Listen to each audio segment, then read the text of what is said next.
Abu Bakr's actual name. What's Abu Bakr's real name? Abdullah ibn Abi Quhafa. What's Abu Quhafa's name? Abi Quhafa also is a kunya.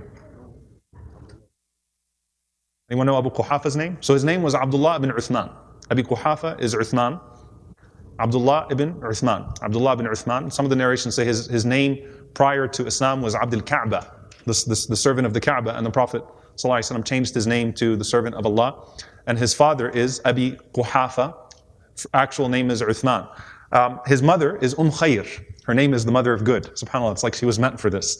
Salma bin Sakhr radiallahu ta'ala anha also would become Muslim actually pretty early on, the mother of Abu Bakr. So Abu Bakr has a lot of interesting names, and there are meanings to these names. Okay, there are meanings to these names for us to take lesson from. Who can tell me, and Abu Bakr, let's just put this out there from now. Abu Bakr means the father of what? What is Bakr? It's the young camel. So Abu Bakr radiallahu anhu had a particular interest with the different types of animals that were there.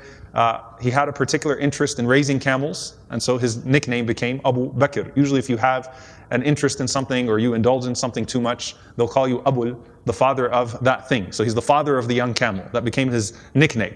And he would go by that for the rest of his life, radiyallahu ta'ala anhu. There's also a nickname that he had, Atiq. Atiq. What does Atiq mean? The one who is freed. The one who is freed. And typically speaking, many will look at this as a post-Islam name, meaning this was a name that the Prophet ﷺ gave him. But if you actually look into the history of Abu Bakr's name, it's actually a name that his mother called him. And the reason being is that Abu Bakr's parents, Abi Quhafa and Khair, had trouble having a boy. They kept on miscarrying boys. So he had sisters, but she could not have a boy. And so when Abu Bakr was born and he survived the pregnancy, she called him Atiq, meaning he survived death. He was freed from death. Okay, so he was freed into this world. SubhanAllah, so there's a miracle even in his birth that his mother actually felt compelled to call him Atiq. And then after Abu Bakr was born, she had another son.